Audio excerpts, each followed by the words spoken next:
I thought it might be interesting to look at the player in chess history who has the greatest reputation for speedy development, and that is Paul Morphy.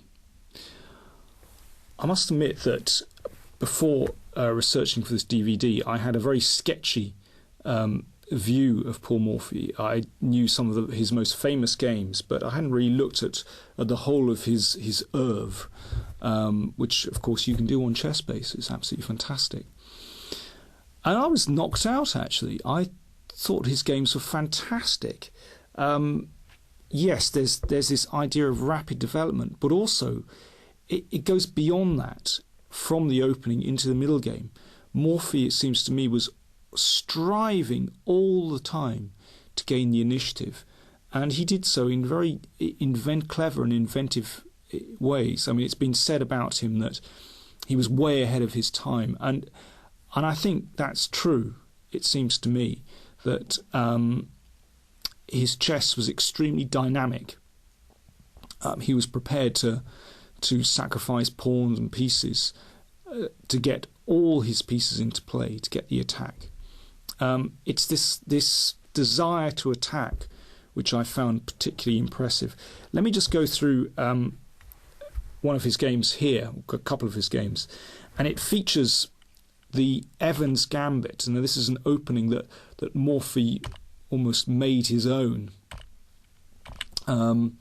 It's said that he had a very good openings knowledge, and I think you can see that from a lot of his games here. I've collected a few on the database and added them to this game.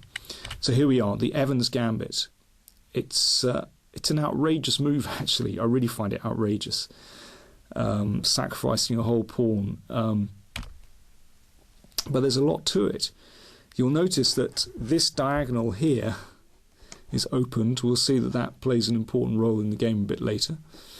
And of course the point is that White is able to build up a strong centre very quickly.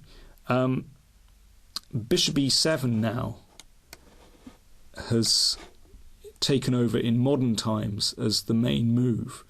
But there is a vast amount of theory that was built up at the end of the 19th century with bishop a5. Let's have a look at what happens. So White has this very powerful, imposing centre, and now castles. This is great. So how many pawns down? It's 2 pawns. White is 2 pawns down. But White has opened so many lines, and this bishop is looking down at this very sensitive spot, f7. This is really important. Still, it's hard to imagine that Black stands so badly here. You know, what exactly has Black done wrong? Not a lot. But if Black is unfamiliar with this position, then it's very, very easy to go wrong, and Morphy won so many spectacular games with exactly this line. Let's see how this went. Bishop b6, excuse me, quick slurp.